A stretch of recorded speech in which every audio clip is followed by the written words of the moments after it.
I work in many parts of physics, really. And this is not really so much physics, it's more ecology problem. And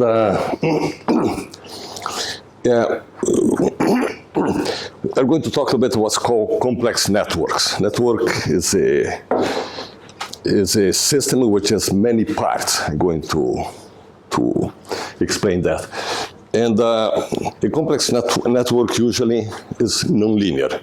Because of nonlinearity, it can exhibit what's called a tipping point, which is a point of no return. It's a point in which there is a total collapse of the system. In ecosystems, ecological systems, typically exhibit a tipping point. So the evolution of the system, because of environmental deterioration, the system can move towards a tipping point. To predict a tipping point, when the tipping point is going to occur, let's say in the ecological system, is very hard. It's an outstanding problem, it's a challenging problem, and usually then in order to do that, you need to have a very low dimensional system. The networks in nature are very high dimensional system. Then what I'm going to use, why is this moving there? You move. Oh, it's fine. No, you can leave. Okay, I'll tell you. This little thing is not. Okay. Then what I'm going to do, then I'm going to use a high dimensional, what is called a bipartite mutualistic network. I'm going to explain what that means. And I'm going to perform then a dimension reduction. I'm going to articulate that, and I'm going to establish, that this low dimensional system is good to predict tipping point. It's going to be valid to predict tipping point of ecological system, what's going to happen in nature. And I'm going to validate the system using real world networks, empirical networks. Then this low dimensional system not only serve a paradigm to predict tipping point, to understand tipping point dynamics in ecological systems in some sense. In this case, to preserve, I'm going to talk about pollinators, preserve bees, but it's the same idea, the same concepts can be extended, I think, to other systems to study the dynamics of tipping points, which is so serious. Anyway, the American dictionary, Merriam-Webster, talked critical point, situation, process, or system, beyond which is significant enough unstoppable effect or change that takes place. Basically, it's like this. There is a snowball or a stone, suddenly you cannot stop, okay? And some systems not really talking about a thresholding here. There is a book, by the way, American book that deals with that. And you go to Google, it says the point at which a series of small changes or incidents become significant enough to cause a larger and more important change. Of course, Google is stealing from the Oxford Dictionary. If you go Samuel Jones in the 17th century, he already wrote this, okay? Then Google took from the British, okay? But anyway, that's what I'm going to think in those terms. There are small changes that's happening, for instance, ecology and so on, until comes a point in which some major change can occur. No, if you turn here, I can keep changing, okay. Let me just talk a little bit about ecological system, or in biosphere, the occurrence of tipping point. And in biosphere, humans are changing, the Earth in such ways that it's really threatening some way our ability to survive and also other species. Because of that, the idea, the ecology is to anticipate critical changes, which is going to lead to a tipping point. Let me just give some examples. It's not really the center of my talk. But for instance, you cannot see that, but humans then are occupying the Earth, are fragmenting the Earth, then changing the landscape, as you know. Even if you look at natural landscape is harboring natural life and so on, that has been threatening because of the occupation of adjacent areas. And something that's interesting, as you know, even away from the concentration of population, the ice is melting, that we know, it's happening in Antarctica, and in other places here in the Alps, and also threatening the water supply. The changing climate, and this is actual problem, is many species are disappearing now there. There is an accumulation of human impacts, and one example is the runoff of agricultural pollutants into the sea, which is a serious problem. Greenhouse effect is threatening the oceans and atmosphere. If you look in Europe here, because of climate change, the conifer forest has been killed by beetles and so on. The permafrost in Siberia has been destroyed. Then the question, are we approaching a tipping point when suddenly we cannot recover from the situation? If you just look at the land use, 40% of ecological landscape has been transformed into urban or agriculture right now. And then one way, that would be minimal way to quantify, this approaching to a tipping point, would be to look at percentage of land use which is being affected. And this is related in some way with the population.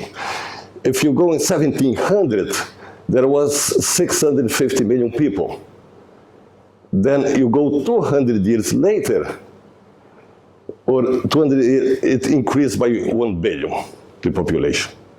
And the fraction of the landscape which is really being affected, still small, perhaps 10% and so on.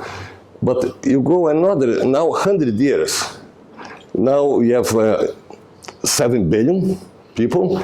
Now we have 45% of the landscape has been changed to city or urban landscape. And perhaps some people talk that by 2045, 9 billion people, suddenly there will be this collapse, this tipping point. And here is a bifurcation. If you study dynamical system, is like inverse saddle node bifurcation. You collapse, you go to a state of non-survivability if you want. If you want to recover, there's this hysteresis effect. You have to come here, perhaps decrease the population to the level of 1900 in order to recover. And then this, you can call this to be a resilience function. We don't know precisely what we are here. I'm going to study special network is going to be pollinators, the bees, and plants. But we don't know what point are we. Then I want to really describe this situation. Where are we? How close are we from a tipping point? Okay? And what's important is this resilience function, this bifurcation point. We study in low-dimensional systems. But when you talk about ecology, they're very, very high-dimensional systems. Then how can I understand this in very high-dimensional system? And that's what I'm going to do. Then I'm going to articulate a dimension reduction, but for a very special network. It's going to be plant pollinator, okay? But what's interesting is that here I have something very simple situation. This is an inverse saddle node bifurcation. If you go from this direction, there is a stable situation, an unstable branch. But we understand quite well that situation. But since we have a nonlinear system, the situation can be much more complicated. We know from nonlinear dynamics, let's say this is a stable situation, I'm deteriorating the environment. I can come to this point. The bifurcation is different. The global bifurcation is called, in dynamics, is homoclinic crossing, is the boundary crisis that we identify in 1982. We could already be beyond this point. And at this point, if you look at the dynamics, it's really stable here. There's a transient, very long transient, very long. There's exponential decay in radioactive materials. We could be here, because without making the environment worse, suddenly, it's bouncing here, suddenly can collapse to a state of of non-survivability. And this happens in system like this. This is versus time. Here is voltage collapse in power systems. It is the voltage versus time, then everything goes fine. Not change any parameter. Suddenly there is a collapse, okay? So that's, you go beyond that bifurcation point. There's something also that in ecology one has to think about, okay? Then what I'm going to do, I'm going to look at the approaching to a tipping point in the plant pollinator network.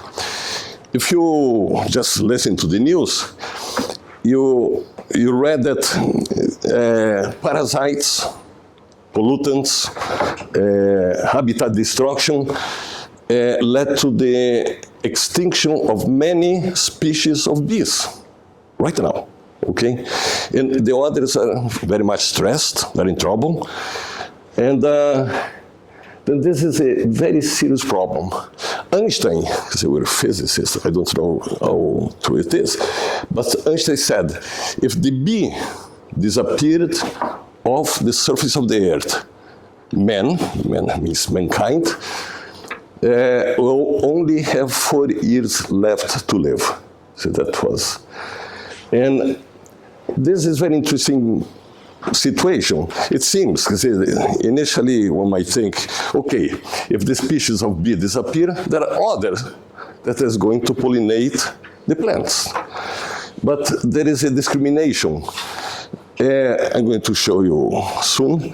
It's not every bee that pollinates all the plants.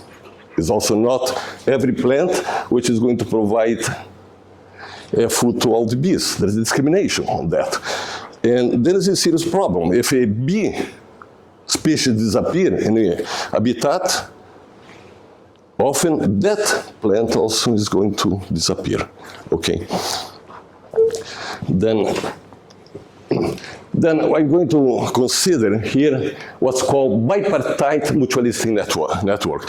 Mutualism is the relationship of two organisms of different species in which each organism depends on the activity of the other. The bees depend on the plant depends on the bees. And it's called bipartite because I can divide, these are called the nodes, into this joint set. I have the nodes of the plants and the nodes of the bees. And the links connect a node in one of the sets to a node of the other set. There is only this connection, okay? Not between bees, between bees. And what's happening then, because of environment degradation and so on, there is a node loss. A bee disappear. If a bee disappear, then disappear also the link to a plant. And this is a kind of perturbation. Then global warming, climate change, excessive use of pesticides and parasites, diseases, then leads to the death of the bee species, no? And which leads to a link loss to the plants, okay? This is the network I'm going to be dealing, if you want to stop any moment. My network then is going to be nodes, it's going to be the plants, and the other set of nodes is going to be the bees. And the links is always between both sets of nodes, okay? For you to have an idea, if you go in the internet here, this is the place in which there are 59 such networks here you can find. And I'm going to, work all of them, we study all of them. I'm going to be working with 2 of them. One is network A, is from UK. There are 61 pollinators in that habitat and 17 plants. And you can see there are 146 mutualistic link interactions. If each bee interacts with all the plants or and vice versa, you should have over 1,000 links. No, there is this discrimination that one sees. Another network is data from St. Haven in Denmark, 42 pollinators, 8 plants, okay? in the number of mutualistic interactions. And here in this picture, what I have here the pollinators in red, the plants in blue, and the size of the dots here tell how many links you have here. This pollinator, for instance, pollinate all those plants there, okay? And I can write what's called adjacency matrix. Here I have the plants, I have the pollinators, and the pollinators coming down, and I order them according to, it's called the degree. How many links do they have? How many connections? For instance, you take that pollinator, it pollinates all those plants here, you can see. And those plants here, these plants, then it provides food for all those pollinators.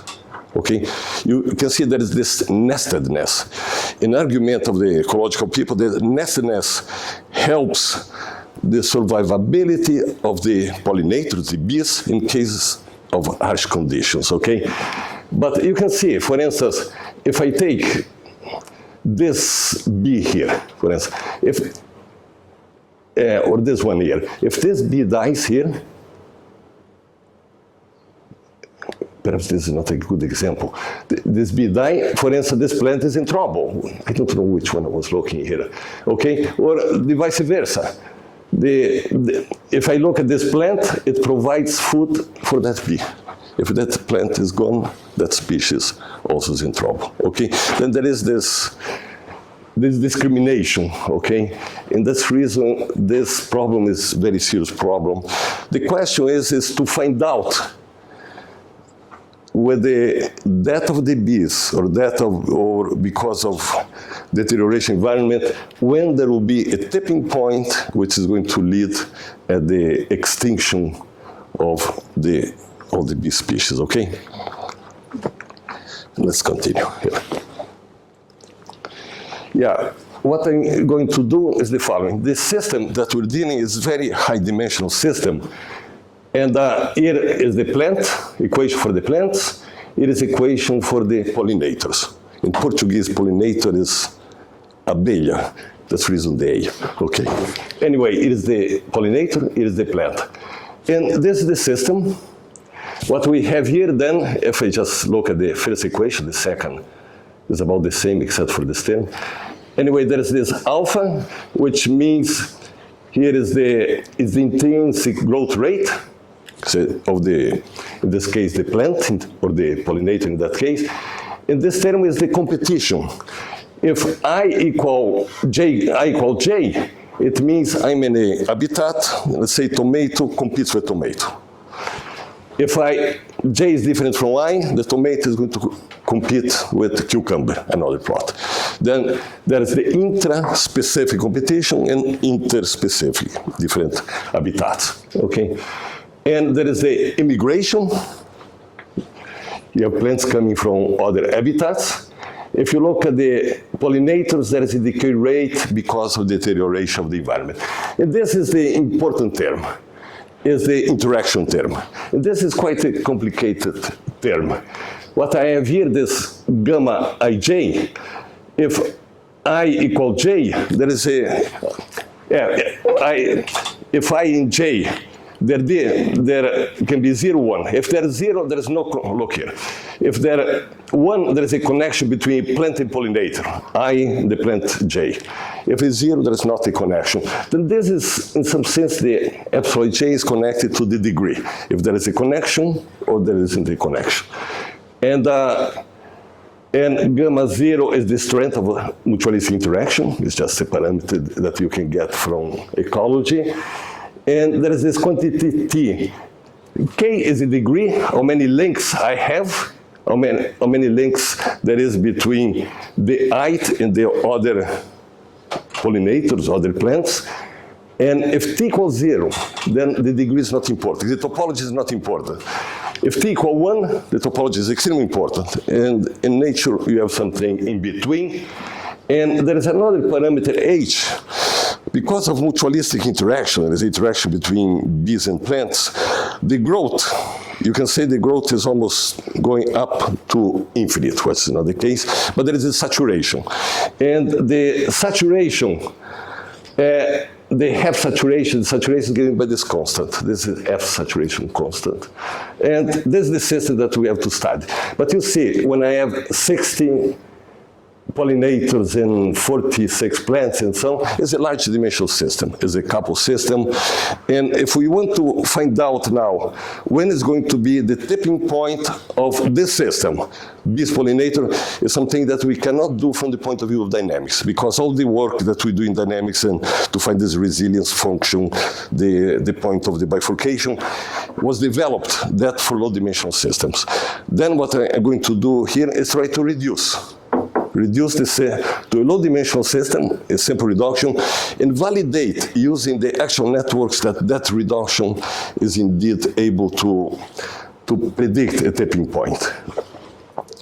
Then I'm not going to dwell too much in the reduction, but what I'm going to do then, for instance, I'm going to take an average abundance of plants, abundance of is like mean field theory, okay?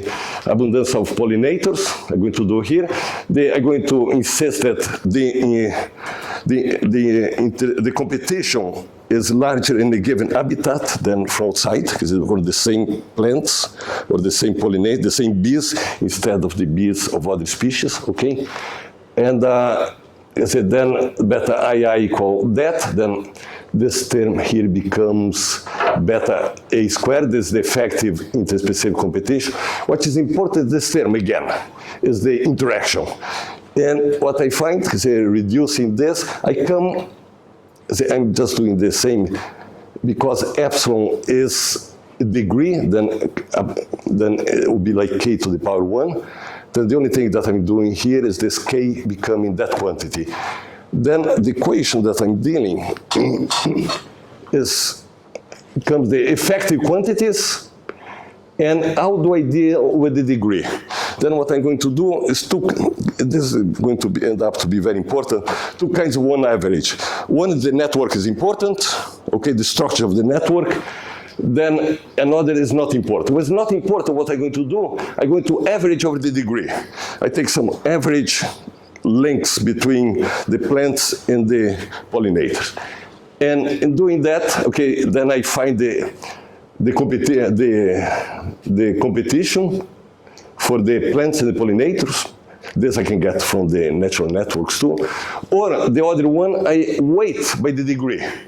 In this case, the degree is important, the network is important, the links are important. And we're going to see that the fact that there is this nestedness in the adjacency matrix, that is going to show up to be important at this point. Anyway, I'm going to end up this quantity. Then it's a two-dimensional system. I reduce from this high-dimensional system, and I would like to validate that. We published this in PNAS the other day, at the end of 2018. Anyway, that's what it is. Okay. Then, taking this equation, I'm going to look at the steady state. I'm going to look at the steady state and plot some surface from the two-dimensional system. And what I'm going to change, I'm going to change the interaction, plants, the pollinator and plants, and I get these surfaces here. Okay, for the effective abundance, okay, of pollinator and near the plants. Then I'm going to go to real systems, empirical systems, and from that I'm going to pick up and obtain these quantities from the real systems using the two types of averaging. And when I do without using the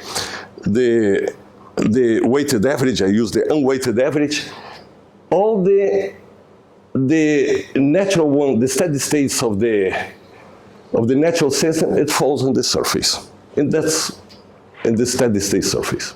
Okay, it seems good from that point of view, okay? So this low dimensional systems. Then what I go a step further, and one here, I cannot go back. Okay, it's here. What I'm going to do here now, I'm going to take the two networks that I mentioned. I'm going to do the abundance of pollinators, in plants for the network A and for the B. It's not possible to see here, but here on the back there is one realization, because what I'm doing here, I'm letting the bees die, okay, bee species. Then I'm removing nodes. In removing nodes, I'm removing links here for the plants.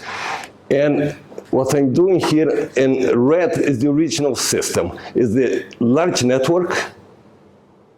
And then I do the reduced one in blue that came really on top, using the unweighted average, in which the topology of the structure is not important, and the top in cyan when it's important. It seems to predict the abundance for that, and also it happens the same thing for the plants. The network is not important in this case.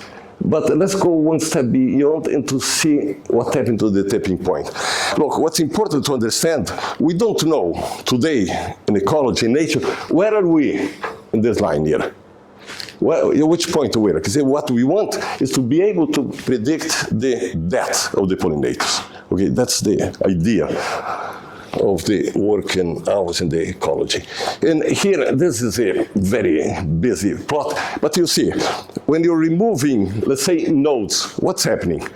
You have a different realization, because I can remove this node, or that, then you get this scatter plot here, because you're removing different nodes.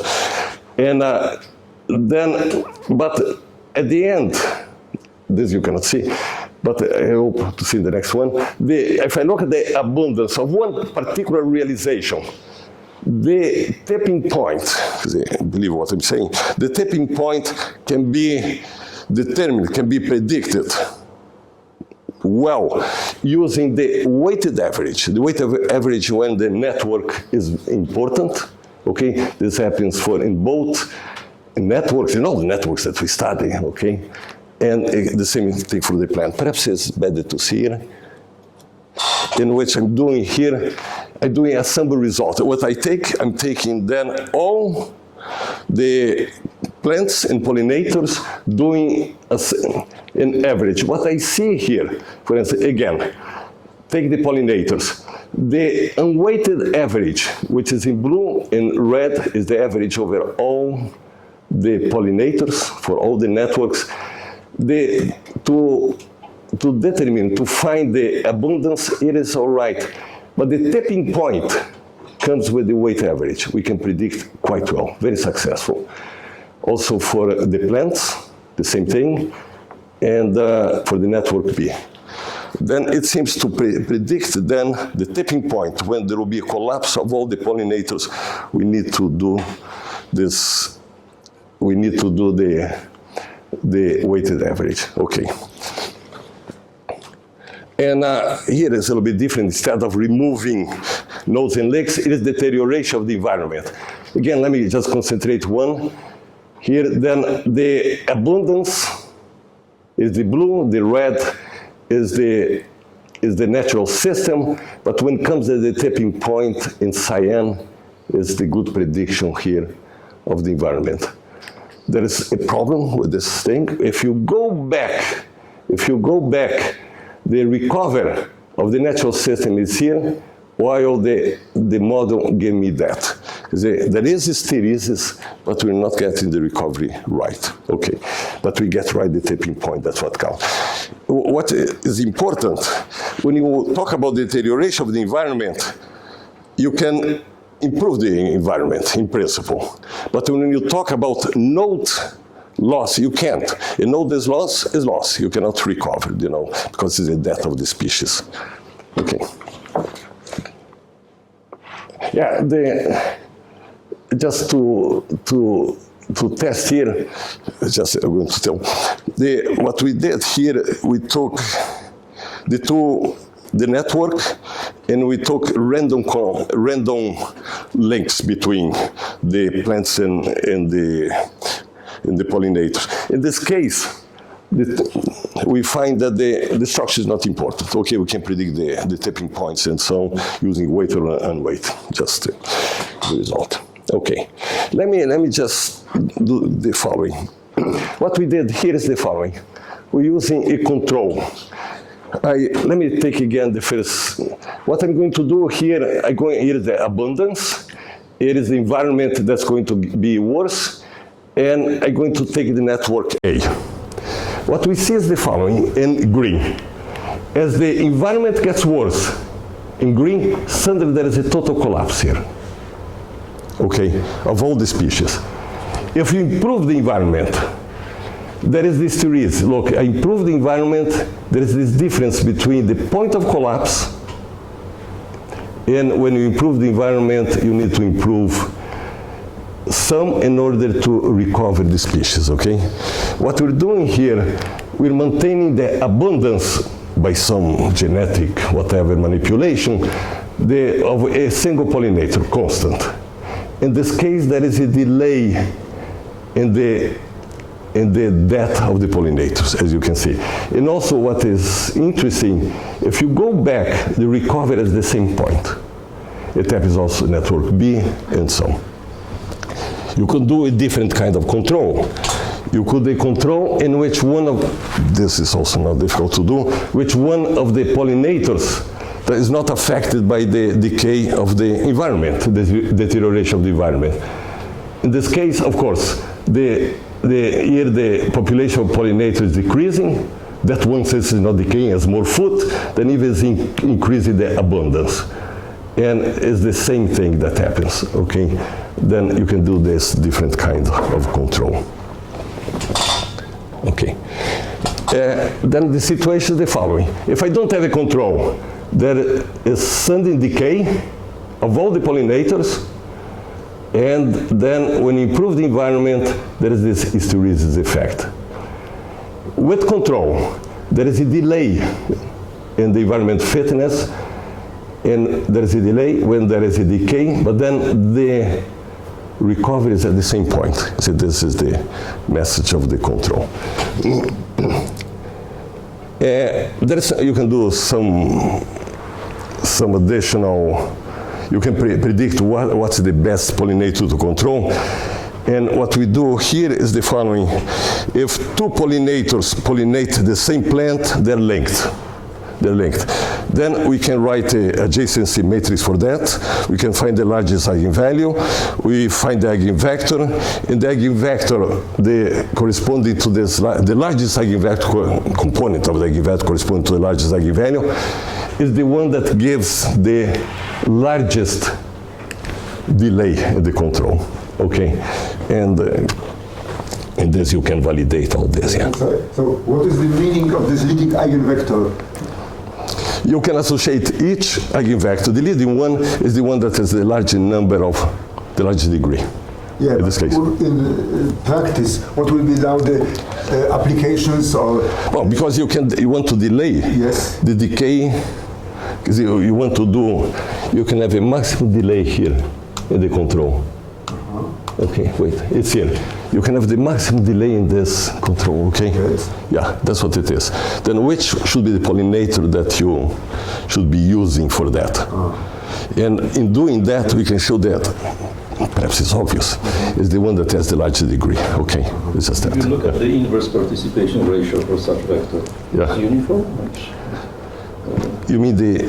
yes, what is, if you look at the elements of this vector, is it more or less uniform? No, they're different. No, they're not. No, they're not, yeah.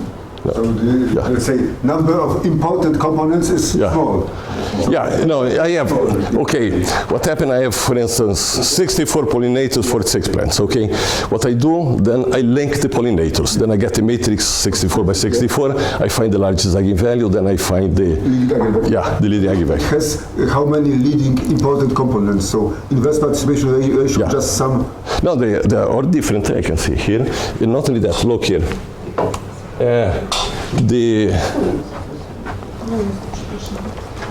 Okay, then what I do, but in doing that, I order before doing this by the degree. And the leading one comes to be the one with the highest degree. Yeah, that's what it is. Okay, let me just play a little bit game here, okay? Then to find, the links and so on, we use data, okay? And let me just tell you about the process in which we can do this we explained this physics report we published a couple years back, is the following. For instance, we can get information from each pollinator, or if you want in this room, I can play a small game here, and with a very reduced amount of data, with a compressed set of data, I can determine what's the social friendship link in this room. Quite in no error will be on that. It's a kind of magic. And then what I need some information about each one of the nodes, okay? And from that, I'm going to determine the full network topology. I can, just to explain instead of the detail of that, every few minutes here, in some sense what I have behind is a dynamical system, okay? Is a system of equation, X in some m-dimensional Euclidean space here. What I want to determine this vector function, f of x. And what I'm going to do, then I'm going to get some data. I have some information about this vector as a function of time. If you play a game, are iterations of the game. So then the first iteration, the second iteration of the game, and so on. Then what I'm going to do, since f is in some m-dimensional Euclidean space, I have m components of the vector field. And if I look at the j component, I can do different things. One of them, I can expand in a polynomial series. Can be a circular series. I can mix everything. Can be exponential functions, whatever you want. But I want to expand this in a very large series, 100 terms, 500 terms, it doesn't matter. What is important is that the actual system is a subset of this base that I'm going to expand, okay? And then what I need to do, because I'm going to measure this as function of t, okay? Then I need to find what is going to be the coefficients, because if this coefficient is different from 0, that term is particular term is going to be important, okay? Then I need to find those coefficients in the expansion. And this is very large. I take each one, here is the order up to order n. Then the number of coefficients that I have here, because this goes from 0, is 1 plus n to the power m, which is the dimension here of so m components that I have. And I have to find this f. Typical system that I'm dealing with don't have an extremely large number of terms. But I want this expansion to be very large, okay? And then just to give an idea, let me do, let's say my space is XYZ, is the space that we're dealing here. Then m equals 3, XYZ. And let me expand up to the highest order to be 3. And I'm doing just polynomial expansion. As I said, I can mix whatever I want. I can do wavelets, expansion, okay, Fourier series, and so on. I can mix everything, okay, I can put here. Then here's the vector field up to the order 3, okay? The number of coefficients that I have here is going to be 64, because 1 plus n to the power 3 is 64 coefficients if I do this expansion. Then this is the coefficient vector, and this is the measurement vector, that because I'm going to measure along this trajectory. Then I have this measurement vector, and if I multiply both, I get back that. I multiply this by that, I get that vector function, okay? Then you can see, I'm going to have this system that I need to deal with. These are unknown, because if I find those, the particular one, what I have to find, which ones are different from 0? Yeah? And what's the difference from 0? What's their size? Then I know which terms are important here. And since I'm dealing, in this case, I'm doing model-based data analysis, then I assume there is a model. I can do just database analysis. If I want to find out the friendship network, then the model resides in the data. In this case, I'm doing model-based here just to explain. Then here is the vector field. In the left-hand side, there is some derivative that I have to find. Then I have to solve that. Let's see, it's really 10. I have 10 vector data points. There will be 10 equations, dx dt, g, that's given. G is this vector here, because I'm measuring this at time t equals 0, time t equals t1, that I know this quantity. Then here is the vector field that I know, different, and I have to find this A. This is the unknown. Then you can see the equation that I have is dx equal GA1. I have 10 equations and 64 unknown. This is a highly undetermined system. How can I do? I have just 10 measurements and 64 unknowns. In this case, I expand 64. The expansion could be much larger. It can be 100, it can be 500, it doesn't matter. Then I have 10 equations and 500 unknowns in this case. How do I do that? Okay, then this is for the first vector field. Then I have to do for the second, the second vector field, and for the third vector field, for the z. Then are the same 10 points to find all the coefficients. In this case, would be 64 times 3, I think 192 coefficients. The same 10 measurements. I have a compressed set of data in order to uncover what's the dynamics behind. Okay. And how do I do this? This is I can do it different ways, you know. And what I need is the equation in summary. When I have that, I have this equation y equal phi x. I have this matrix here in which I have just a few measurements and a large vector to be determined here. This is the kind of random matrix. Look, there's something important. Let me go back to this equation here to explain. Yeah, perhaps even one more here. Here, yeah.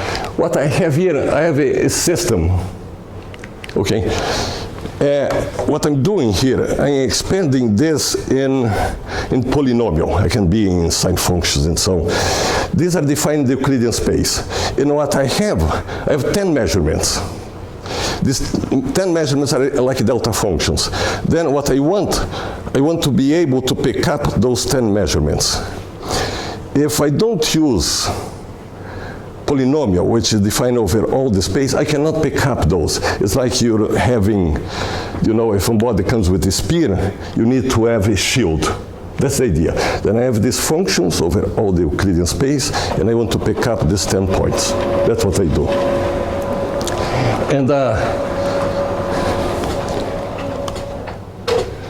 And what I'm doing also when I'm writing, I'm propagating these 10 points. This matrix is also a random matrix. Then I have a random matrix to pick up those 10 points here.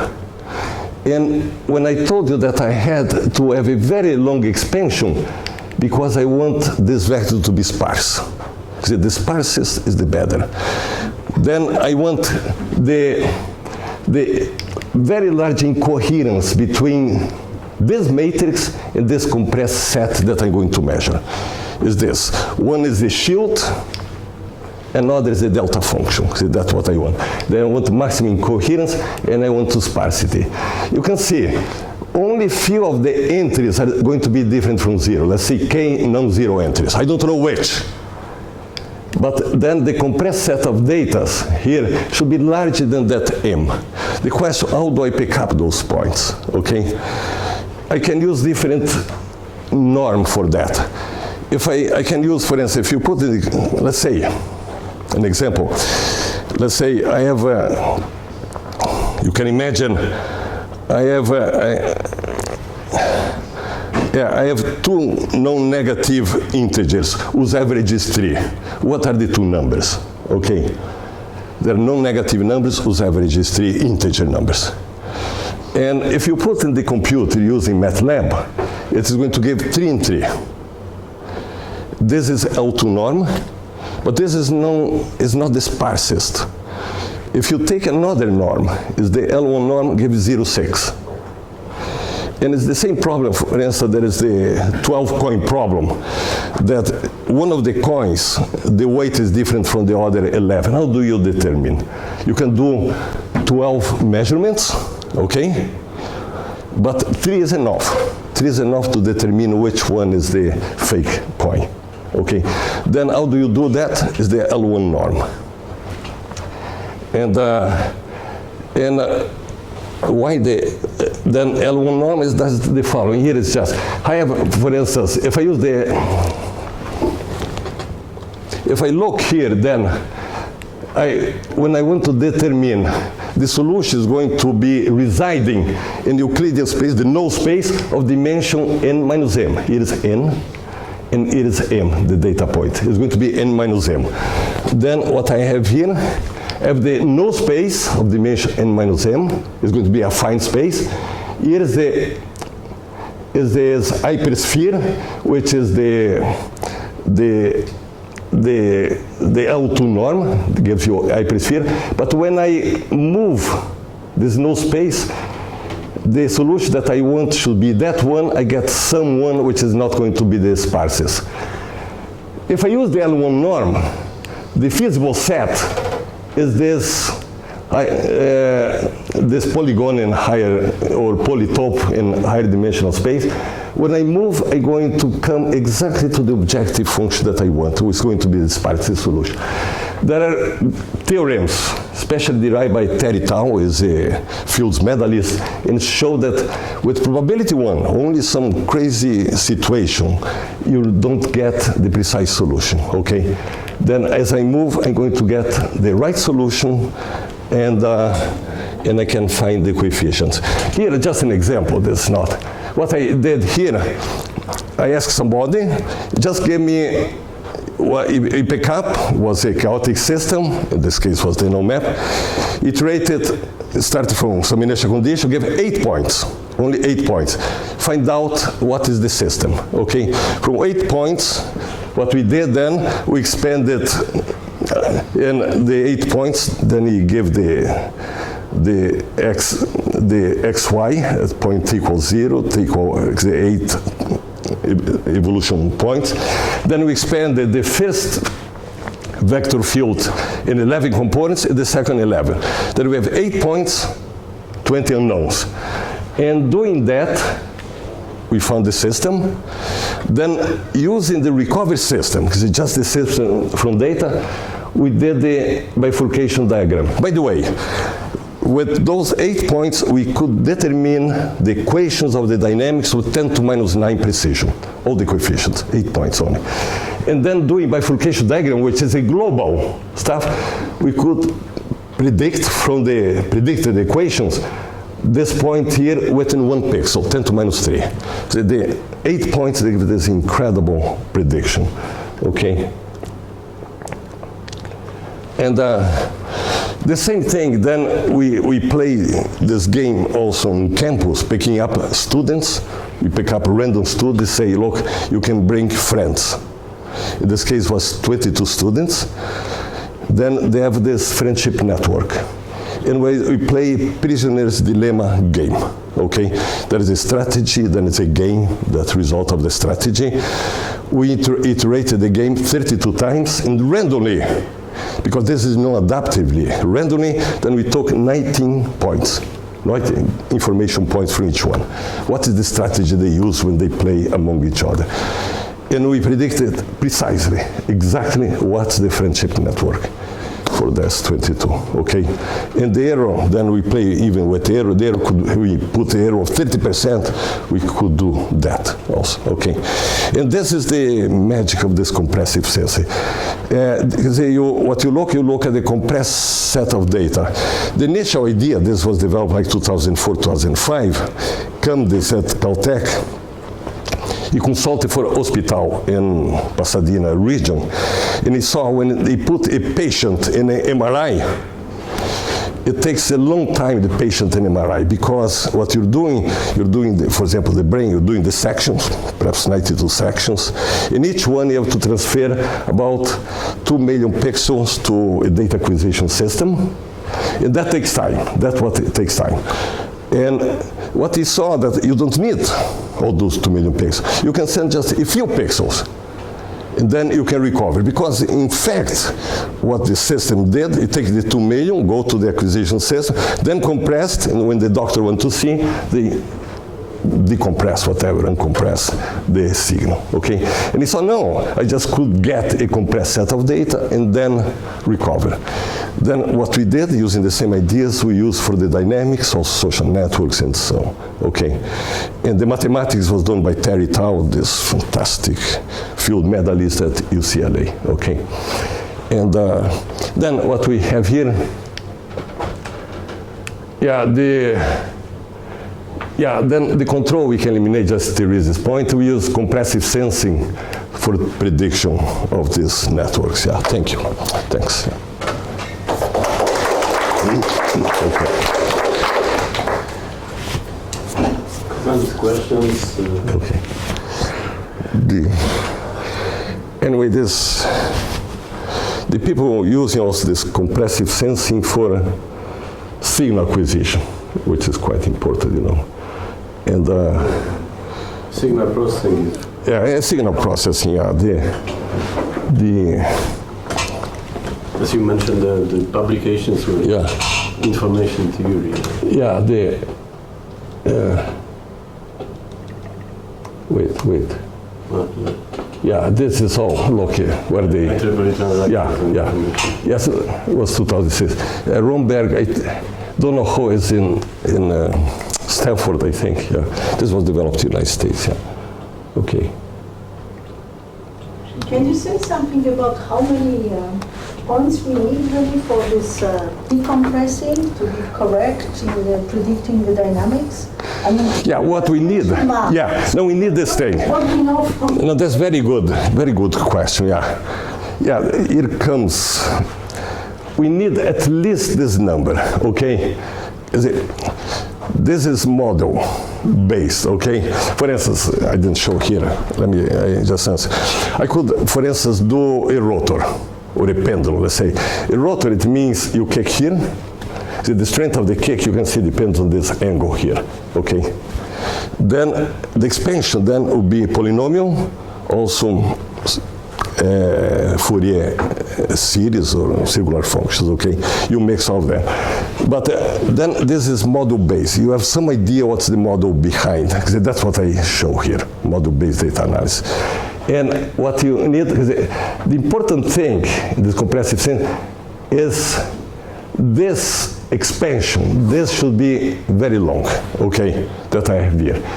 And you should have at least the number of measurements that you have here should be at least the number of, here is the number of non-zero that I want to find out. I want to find out their locations, also their size, because they're going to multiply, in this case, the polynomial function.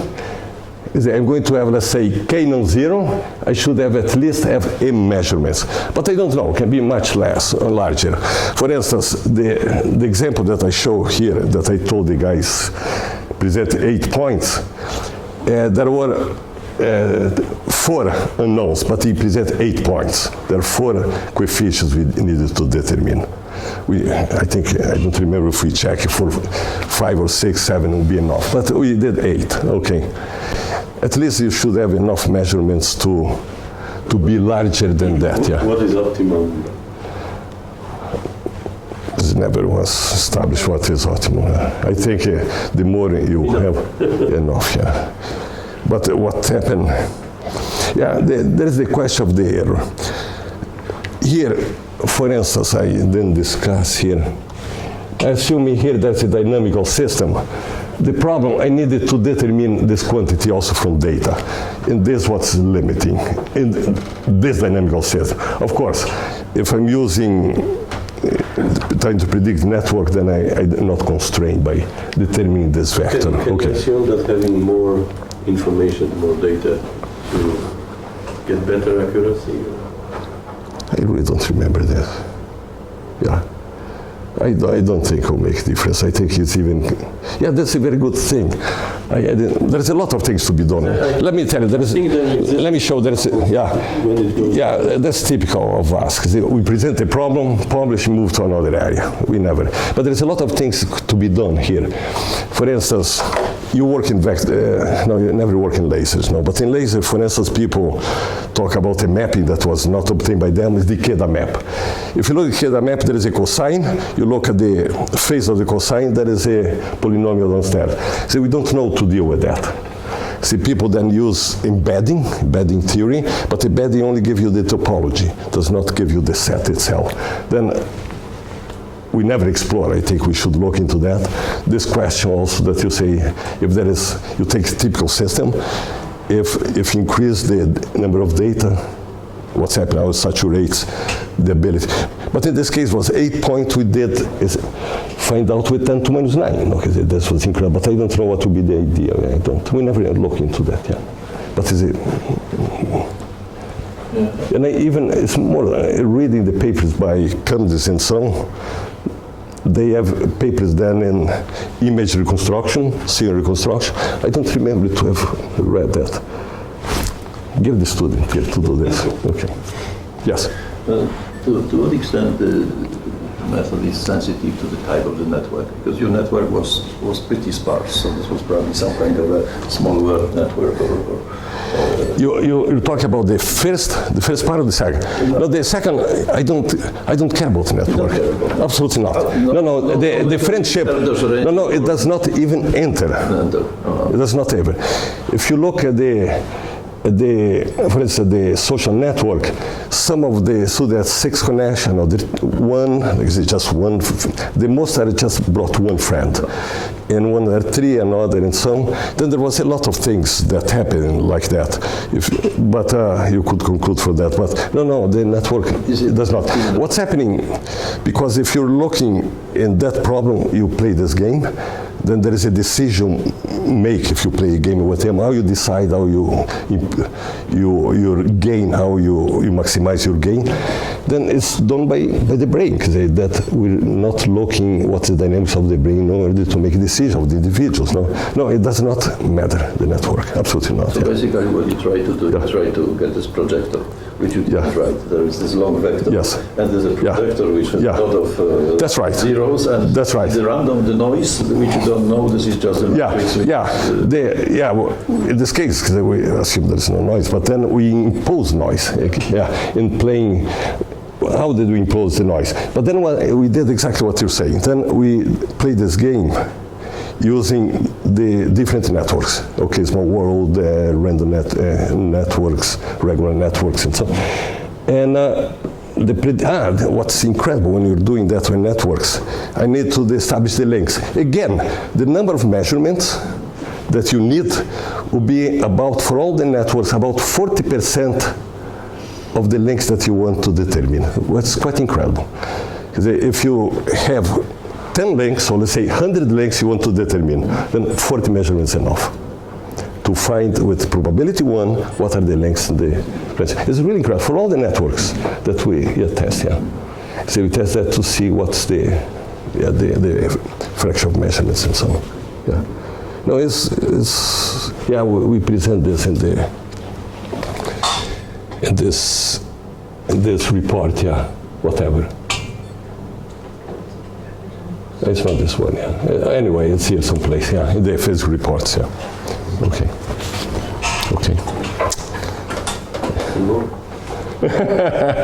So maybe I will have a question. Maybe I missed something, but at the very beginning when you present this equation for network, there was this parameter t which tells something about the... this is not defined, this is, you're right. But when you go to this mean field like approximation, you have the t. 1 minus t. It's here, Yes. You're right. This because there is this epsilon j. Where I am here. I think I have to go one before. Yeah, it's here. Epsilon J really tells you about the links, if there is a link or not. Then it's telling you about the degree. And that's the reason appear the 1 here. It's the degree comes from epsilon J. Because K is the degree, okay? Then it appears here. And T is some parameter that you give that to assign if the degree is important or not. This comes from ecology. You say, okay. But it looks like that for t equals 0, here topology survives. Yeah, for t equals 0, it's gone. Yeah. And in this equation, I thought it survived. Yeah, the t equals 0, but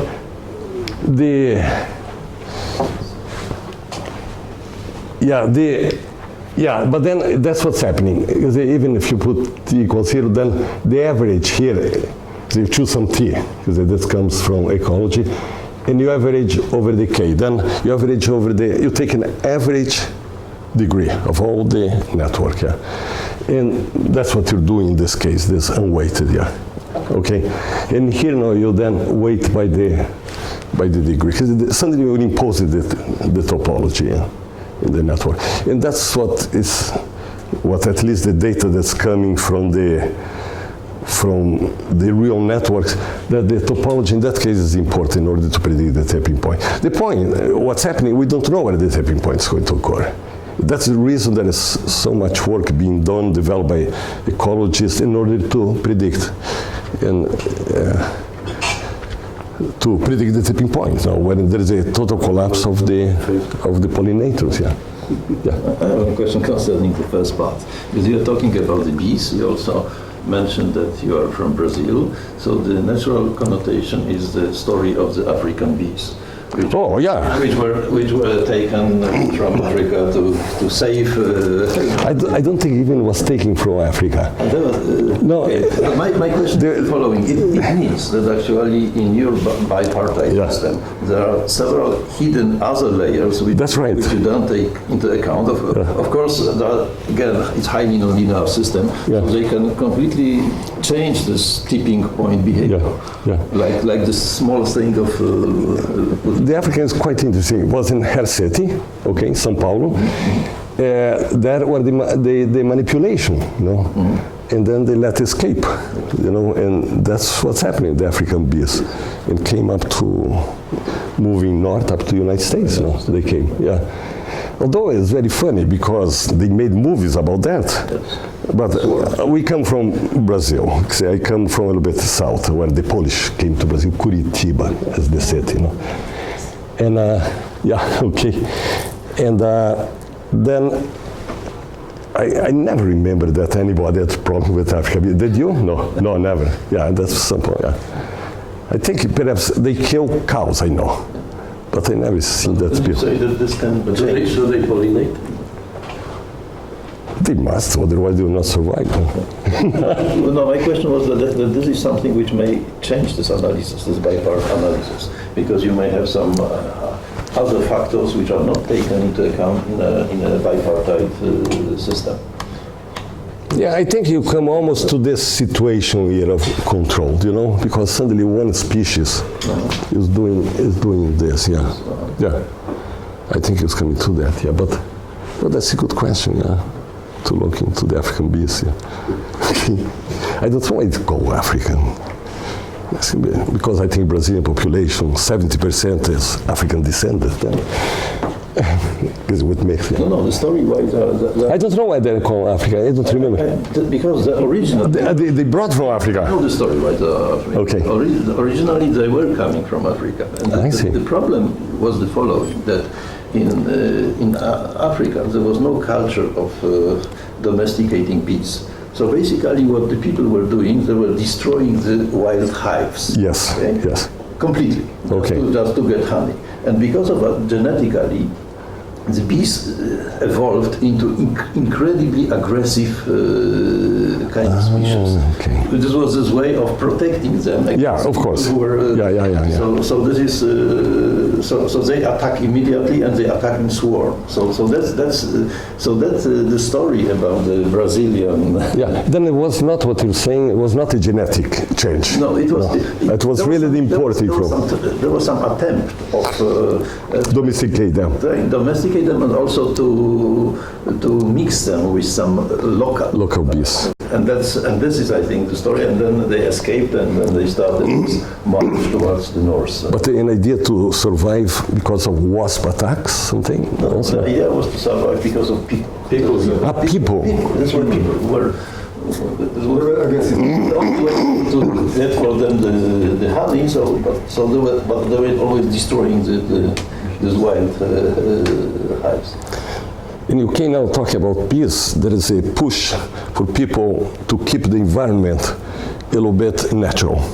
For instance, you look along the highways, do not cut the grass so much, live naturally in order exactly to keep the habitats. Yeah. So, yeah. Okay. Okay, thanks. May I ask still a question? Yeah, okay.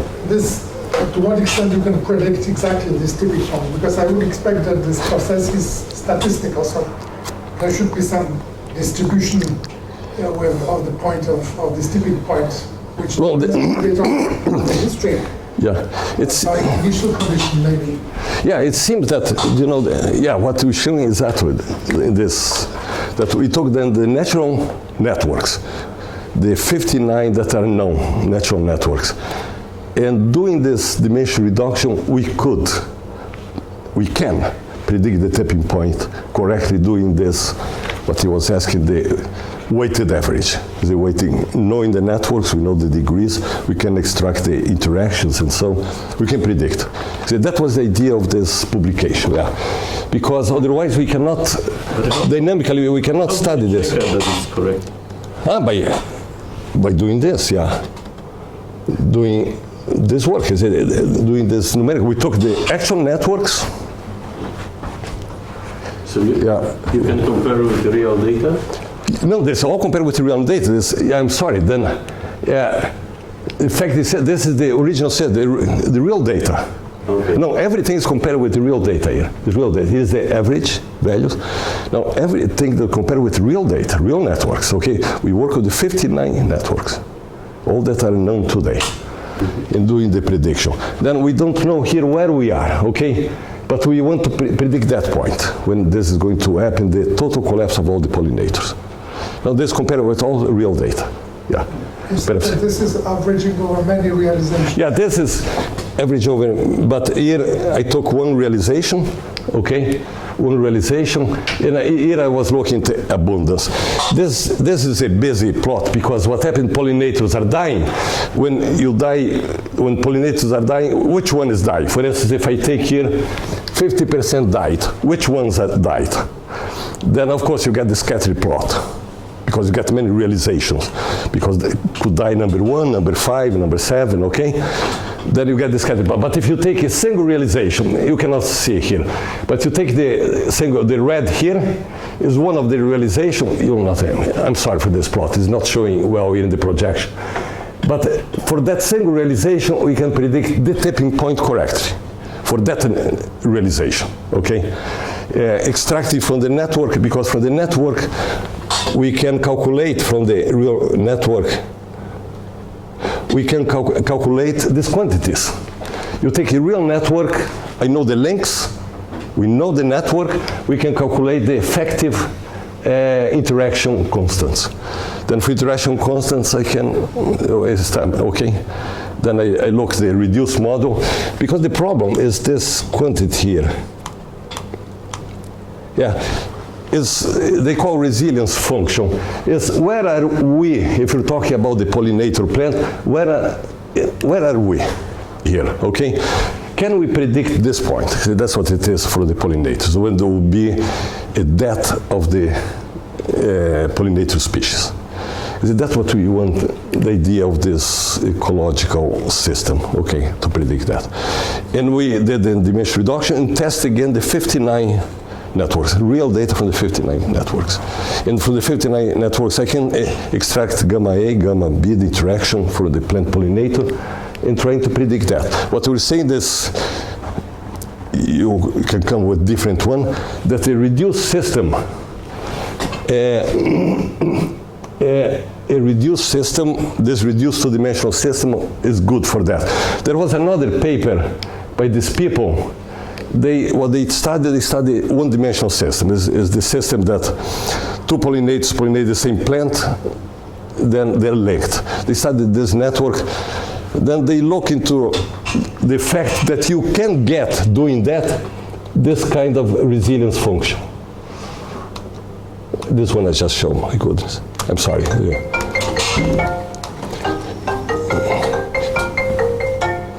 Oh my goodness, I cannot get back. Okay, this kind of resilience function. They show that this comes from that paper. You can get this kind of resilience function. But doing that, they cannot really predict the tipping point, when the tipping point occurs, under which conditions, yeah. Okay. And, yeah. Okay.